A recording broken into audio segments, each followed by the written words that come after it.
歡迎收睇兩邊走走。我哋成日都會聽到上一兩代人講走難落香港嘅經歷，就算係深入民心嘅北漏洞拉越南船民走難潮，對我哋呢一代香港人嚟講咧，都係一啲好遙遠嘅故事。過往香港人同難民嘅距離，少不免係我哋同佢哋。但係呢幾年，香港人透過唔同嘅途徑離散到世界各地，同時出現有人申請尋求庇護，甚至最終被評定為有受迫害風險。由我哋呢一代開始，香港人同迫害、庇護同難民呢一啲字眼，唔再係風馬牛不相及嘅關係。兩邊走走會一連2個星期同大家探討香港人喺英國尋求庇護嘅經歷。根據英國內政部嘅數字，目前有大約100幾個香港人喺英國等候審批庇護申請。呢啲人究竟係咩人？佢哋發生過咩嘢事？點解要走到申請庇護呢一步？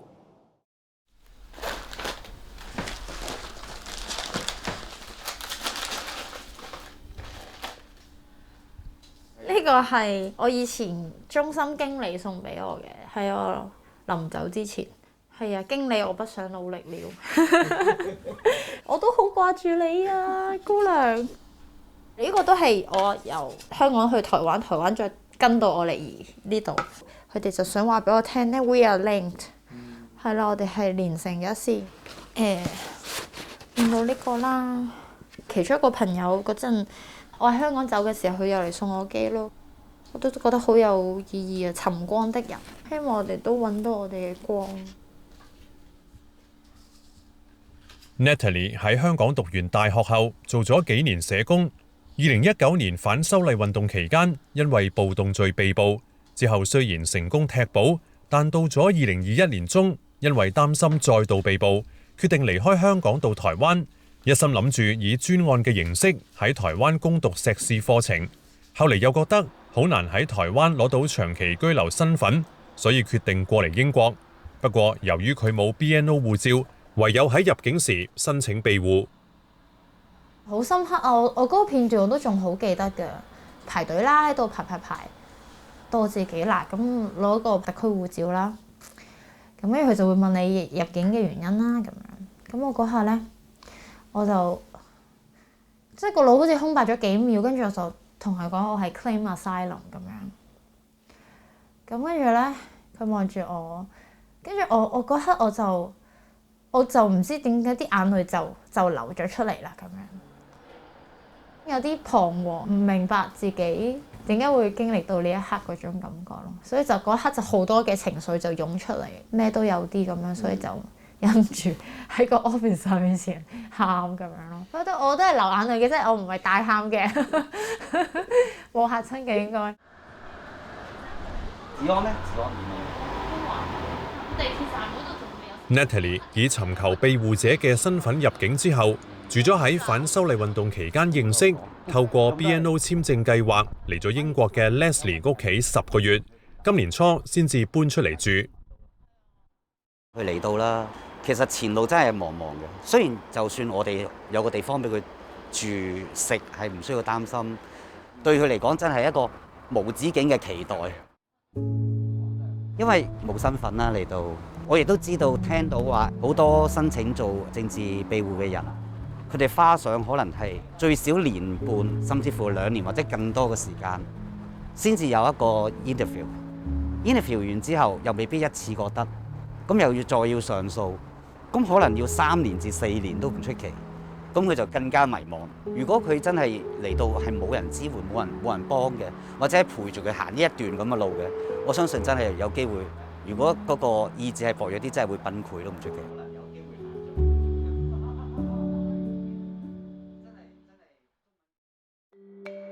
根據英國內政部嘅數字顯示，2023年第一季一共有166名香港人同佢哋一齊嚟嘅家人申請政治庇護。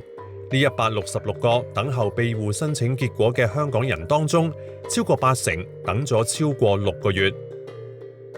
由2020年第一季去到2023年第一季呢3年間，有超過20人獲批難民資格同人道保護，大約40人申請被拒絕，近70人就因為各種原因撤回申請。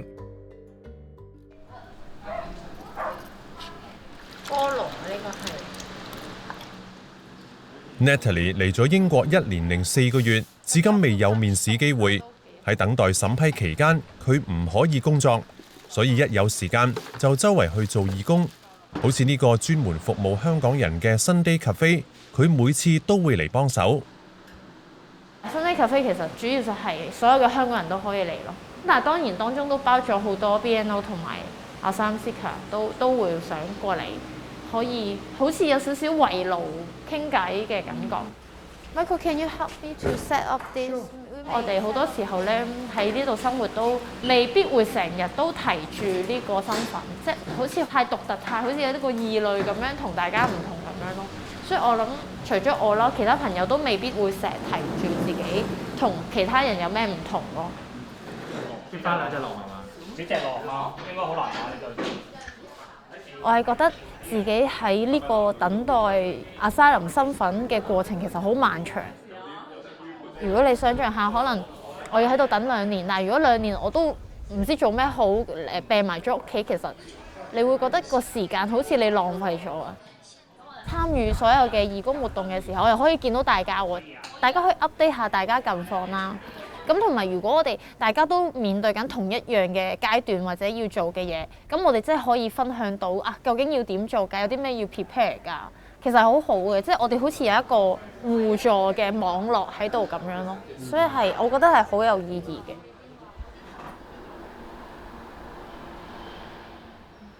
Natalie 形容自己係難民申請者入面最幸運嘅一個，近期更加知道原來喺等待審批超過1年後，可以申請工作許可，有機會重投職場。雖然身份未明，不過 Natalie 話會積極面對。好期待攞到難民身份後，可以重新規劃人生。曾經一個手足朋友佢好樂觀嘅，佢就笑笑口同我講話：唔緊要啦，呢度唔得，我就會去加拿大啊咁樣。佢好樂觀，即係好充滿笑容。佢個感覺好輕鬆嘅，唔緊要嘅。佢話俾我聽，就算呢度唔得，咁我咪去加拿大咯咁樣。但係其實我心裏面，我覺得係。即係聽到其實有啲心痛㗎，係啊，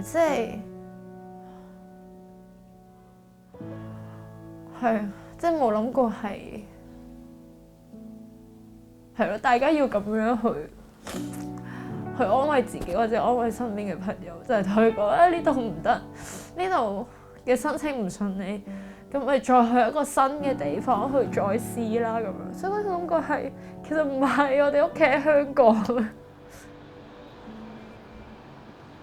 我哋應該好簡單地喺香港打工、做嘢、結婚、退休咁樣，呢個先係我哋本身應該係嘅生活。跟住仲要去到一個新嘅地方，然後再要擔心呢個地方未必容納到我哋，然後我哋要揀一個新嘅地方去再試，再睇下新嘅地方。容唔容許到我哋留喺度？嗰種感覺係好係好心痛嘅嗰種感覺。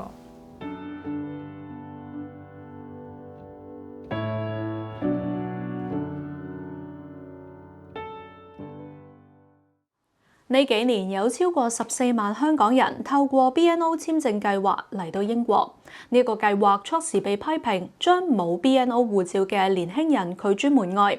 計劃喺舊年放寬，允許1997年後香港出世、父或母持有 BNO 嘅一代可以獨立申請 BNO 簽證。政策為漫長等待中嘅尋庇護者帶嚟一絲希望，以為可以轉跑道，透過申請 BNO 簽證快啲攞到身份。不過近期英國內政部嘅決定又令到佢哋陷入兩難。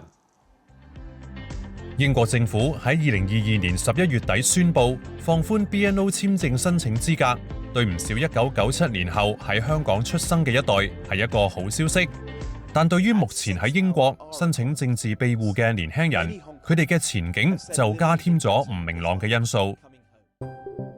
衛報早前報道，一個喺97年後出生、喺英國申請緊庇護嘅香港人，喺 BNO 簽證放寬之後，向英國內政部提出將原先嘅庇護申請改為申請 BNO 簽證，但係被拒絕。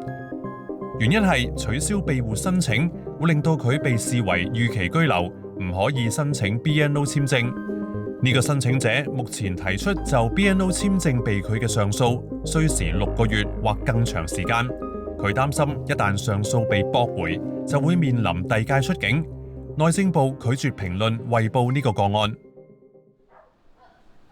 咁以我哋所知，其實以前係有 Asylum Seekers 係成功轉到 BNO Visa 嘅。咁但係喺近來我哋收到嘅 case 入邊咧，以前可能佢有啲嘅酌情權佢係有運用到，咁但係而家佢嗰個嘅酌情權係少咗嘅，同埋其實佢而家都幾執行到幾硬性，去令到有啲情況出現咗。BNO Visa 擴充咗嗰個權俾啲人可以自己申請嘅時候，嗰陣時有其中一個就話可以俾啲 Asylum Seekers選擇去轉噶嘛，咁呢個係有違背咗嘅。咁我哋而家都了解呢個問題嘅時候，都同 Home Office 要反映呢個問題啦。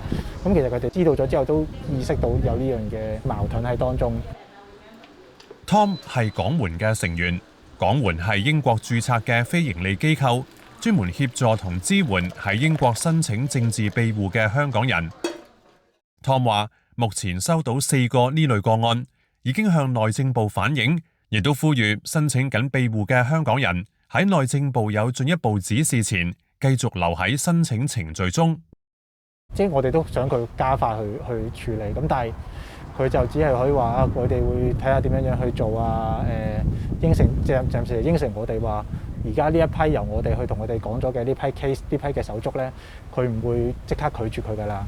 即係佢而家會on hold咗佢先，等一切有結果之後再處理啦。叫佢哋如果而家雖然被拒絕，佢哋做翻嗰個 administrative review， 即係嗰個行政復檢入去，佢哋就會個 case 佢就唔會變咗做係即係唔會變咗拒絕佢，同埋亦都唔會遣返嘅。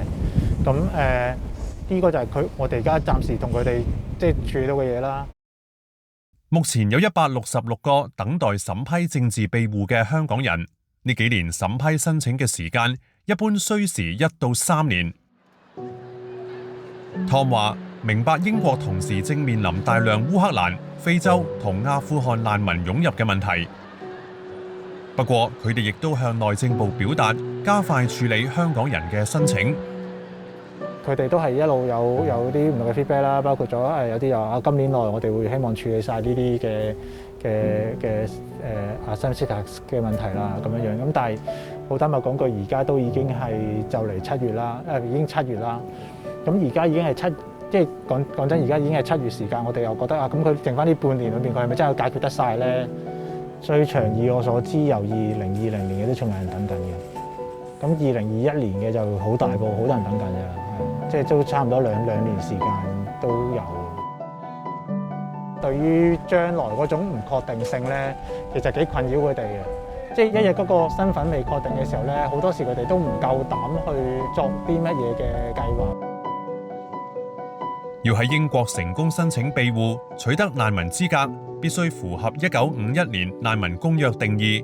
其中對港人申請者比較重要嘅，係要喺香港以外嘅地方作出申請，有充分理據證明自己有被迫害風險，以及呢啲迫害係基於種族、宗教、國籍、某一個社會組織或者政見。有律師指出，可信度係英國政府審批申請人資格嘅重要考慮。